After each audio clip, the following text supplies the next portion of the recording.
Bonjour et merci pour vos retours constructifs sur mes vidéos. Pour ceux qui ne l'ont pas encore fait, je vous invite à vous abonner à ma chaîne en cliquant sur le petit rectangle rouge qui est en haut à droite sur votre écran et à cliquer sur la petite cloche pour recevoir les notifications. Aujourd'hui, j'ai le plaisir de vous présenter la Datcha d'Agnès Martin-Lugan. Alors pour ceux qui ont déjà vu toutes mes vidéos, vous n'ignorez pas que Agnès Martin-Lugan est une de mes auteurs préférées et vous allez me dire donc cette vidéo elle n'est pas objective et je dois l'admettre, il y a toujours de toute façon une part de subjectivité.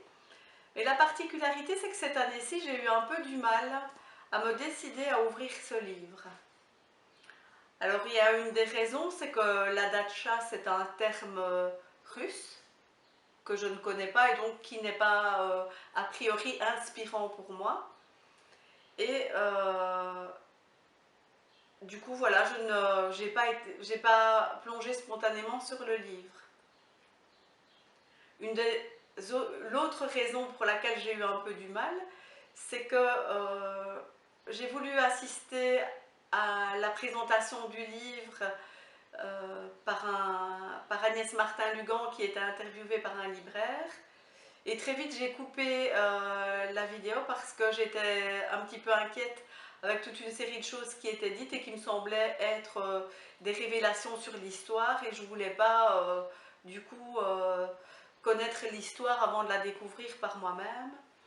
Et donc j'ai laissé passer quelques jours pour dire d'oublier un petit peu les quelques anecdotes que j'avais entendues et que je voulais découvrir dans leur contexte par moi-même. Alors après ça, voilà, j'ai ouvert le livre et encore une fois c'est un coup de cœur. Je pense que c'est un des meilleurs d'Agnès Martin-Lugan avec une évidence. Je m'étais promise de surveiller les ficelles que Agnès Martin-Lugan utilise pour me rendre, pour réussir à ce que je m'attache à ces personnages, pour susciter en moi de telles émotions. Et finalement, ben, je me suis encore laissée prendre par l'histoire et j'ai toujours pas compris comment elle y parvient.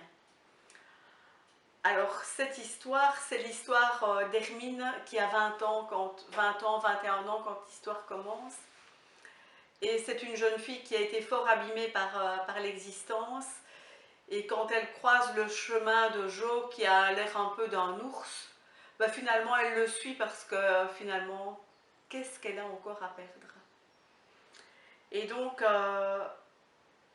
on a Hermine qui est un personnage évidemment très attachant, même si elle a un petit air un petit peu sauvage comme ça au départ.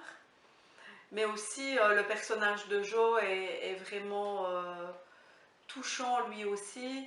Alors il y a le merveilleux personnage de Masha qui a des origines russes et qui va donner des petits noms affectueux en russe.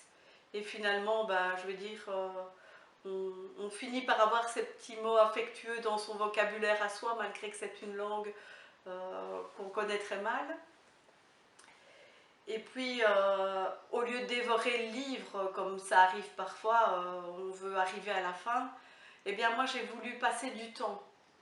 J'ai voulu passer plusieurs soirées avec les personnages et avoir un peu l'impression de me faire dorloter moi aussi par Masha. Et donc c'est un livre que j'ai tenu plusieurs soirées. Et donc vraiment c'est une lecture que je ne peux que vous recommander. Alors si par un miracle extraordinaire Agnès Martin-Lugan tombait sur cette vidéo, j'ai une petite suggestion à lui faire. C'est d'écrire les 21 premières années de la vie d'Hermine, le personnage principal, parce que vraiment, moi je bondirais dessus. Alors, Je vous rappelle son titre, La Datcha d'Agnès Martin-Lugan. Et en attendant une prochaine vidéo, surtout, lisez